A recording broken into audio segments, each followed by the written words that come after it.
सुहानी ओबराय शहर के सबसे बड़े बिजनेसमैन की बेटी दिखती ऐसी कि कोई भी अपना ईमान बेच दे। लंबे सिल्की बाल, आंखों में एक अजीब सा नशा और होठों पर हमेशा एक ऐसी मुस्कान जो सामने वाले को नीचा दिखाने के लिए काफी थी। उसके लिए दुनिया एक स्टेज थी और बाकी सब सिर्फ उसके लिए नीचे काम करने वाले नौकर। सुहानी अपनी दोस्त से कहती है, look at this people Tania, इनके कपड़े देख, मुझे सफोकेशन होने लगती है। How do they even breathe in such a cheap fabric. Tania Suhani को कहती है, वो देख, तेरा मजनू फिर से वहाँ खड़ा है। सुहानी रुकती है। उसके रुकने की आहट से माहौल ठंडा हो जाता है। तभी दूर से एक लड़का अपनी आंखों में उम्मीद और होठों पर कपकपाहट लेकर सामने बढ़ता है। वो और कोई नहीं, आर्यन होता है। आर्यन कहता है डरते हुए, सुहानी, मैं तुम्हारे लिए फ्लावर लाया था। आज ग्रेजुएशन डे है तो मैंने सोचा। सुहानी जोर से हंसती है और कहती है, फ्लावर्स? सीरियसली आर्यन, इस सस्ते गुलाबों से तुम मुझे इम्प्रेस करोगे? सुहानी आर्यन के हाथ से फ्लावर छीनकर जमीन पर फेंक देती है और उन्हें अपनी हिल्स से कुचल देती है। सुहानी माइक पर चिल्लाते हुए कहती है, अटेंशन एवरीवन, ये देखो इस गरीब को। इसने मुझसे कहा कि ये मुझसे प्यार करता है। आर्यन, तुम्हें पता है तुम्हारी और मेरी बराबरी तब होगी जब तुम्हारे बाप का पूरा खानदान मेरे जूते पॉलिश करेगा। You are just middle class garbage. पूरा कॉलेज हंस रहा है और आर्यन की रोने की आवाज़ जैसे दब गई हो और सुहानी का वो बेरहम हंसी जो कि पूरे माहौल को बहुत ख़राब बना रही थी। अनाया किचन में बैठी है, एक पुरानी किताब पढ़ रही है। आर्यन अंदर गिरते पड़ते आता है, उसका शर्ट फटा हुआ और चेहरे पर मिट्टी लगी हुई। अनाया शॉक में कहती है, भाई ये क्या हाल है, किसने किया ये? आर्यन कहता है सिसक कर, अनु, मैं बर्बाद हो गया। उसने, सुहानी ने सबके सामने मुझे कचरा कहा। उसने मुझे मारा भी। अनाया, उसने कहा कि मेरी हैसियत उसके जूतों की जितनी भी नहीं है। अनाया आर्यन को संभालती है, पर जैसे जैसे आर्यन पूरी बात बताता है, अनाया का चेहरा पत्थर जैसे हो जाता है। वो एक एक शब्द सुन रही है, कैसे सुहानी ने उसका मजाक उड़ाया, कैसे उसने आर्यन को जज्बातों को कुचला। अनाया कहती है खुद से, मेरा भाई जो धूप में खड़ा होकर मेरे लिए ऑटो का इंतज़ार करता था ताकि मैं थक ना जाऊँ, उस मासूम को उस अमीर बाप की बिगड़ी हुई औलाद ने सबके सामने नंगा कर दिया। उसके दिल को, हे भगवान, मैं कुछ कह नहीं सकती। अनाया आर्यन को सुला देती है। वो खिड़की के पास जाती है और बाहर की बारिश को देखती है और कहती है, पैसा, सिर्फ पैसा, सिर्फ पैसों का घमंड है ना तुझे सुहानी। तू लड़कियों को खिलौना समझती है और मर्दों को पैर की धूल।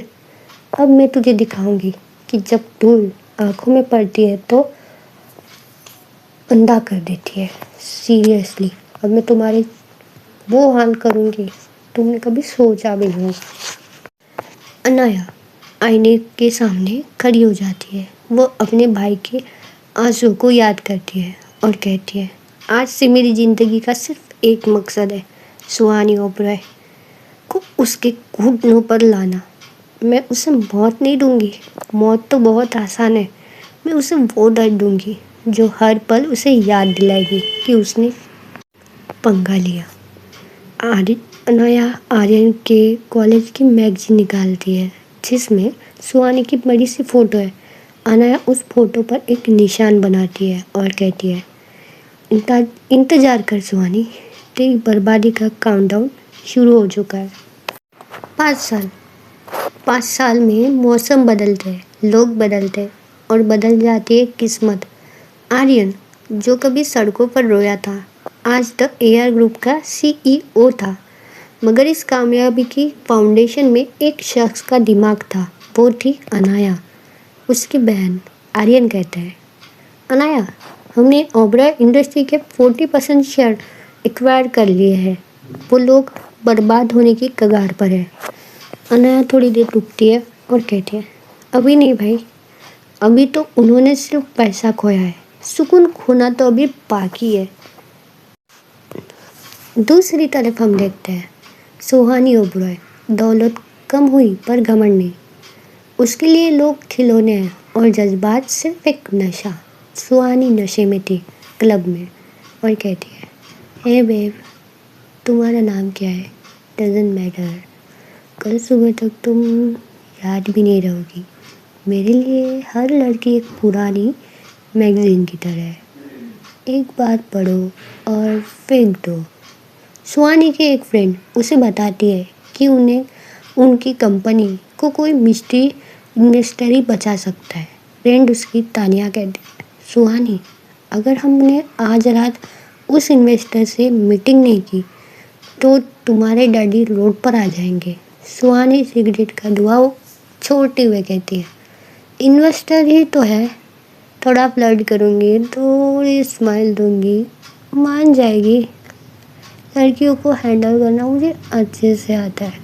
वो नशे में थी इसलिए ऐसे बोल रही थी। और फिर हम देखते हैं एक सुनसान लग्जरी होटल की लॉबी। हिल्स के चलने की आवाज़ होती है। सुहानी एक सूट में एंटर करती है। वहाँ अंधेरा है, सिर्फ एक लैम्प जल रहा है। अनाया खिड़की की तरफ पीठ करके खड़ी है। सुहानी कहती है, सो तुम हो वो सेवियर? हॉनेस्टली मैंने सोचा था कि कोई बोरिंग मर्द होगा, but you look interesting. Anaya slowly बोलती है। सुहानी उसे पहचान नहीं पाती क्योंकि अनाया ने खुद को पूरी तरह बदल दिया था। शॉर्ट हेयर, शार्प शूट और आंखों में एक अजीब सी ठंडक। अनाया कहती है, इंटरेस्टिंग। सुहानी ओबराय, तुम्हारी पसंद हमेशा ही घटिया रही है, तभी तो आज तुम यहाँ मेरे सामने भीख मांगने खड़ी हो। सुहानी चिढ़ कर कहती है, लिसन, अब चुपचाप सुनो, एटीट्यूड कम दिखाओ, बोलो क्या चाहिए, पैसा या कुछ और। सुहानी अनाया के करीब आती है और उसे सेड्यूस करने की कोशिश कर रही थी। अनाया हंसते हुए कहती है, तुम्हें लगता है तुम मुझे अपने जाल में फंसा लोगी? सुहानी, तुमने कई लड़कियों की ज़िंदगी बर्बाद की है, लेकिन तुम्हें याद है 5 साल पहले का वो लड़का आर्यन? सुहानी सुनते ही ठंडा पड़ जाती है। वो कहती है चिल्लाकर, वो उसका नाम यहाँ क्यों ले रही हो? अनाया कहती है, क्योंकि वो मेरा भाई है और आज से तुम्हारी हर सांस मेरी इजाज़त से चलेगी। मैंने तुम्हारे बाप के इशारे पर सारे कर्ज खरीद लिए हैं और तुम्हारे पास 2 रास्ते, या तो तुम्हारे डैडी जेल जाएंगे और तुम रोड पर आ जाओगी, या फिर।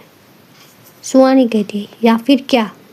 अनाया धीरे से उसके कान में कहती है, या फिर तुम अगले 6 महीने मेरे साथ रहोगी, मेरे घर में मेरी हर बात मानोगी। मैं तुम्हें दिखाऊंगी कि जब कोई तुम्हारे जिस्म और रूह के साथ खेलता है तो कैसे लगता है। अनाया अपने फेस पर हाथ रख के कहती है, कल सुबह 8 बजे मेरी कार तुम्हारे घर के बाहर होगी। अगर नहीं आई तो तुम्हारे बाप की लाश जेल से बाहर नहीं आएगी। अनाया बाहर निकल जाती है। वो फ़ोन निकालती है और एक पुरानी रिकॉर्डिंग सुनती है जिसमें सुहानी आर्यन का मजाक उड़ा रही थी। अनाया कहती है कि अब डेंजरस होने वाला है। सुहानी, तुम्हें मुझसे प्यार होगा और वही तुम्हारी सबसे बड़ी सज़ा होगी।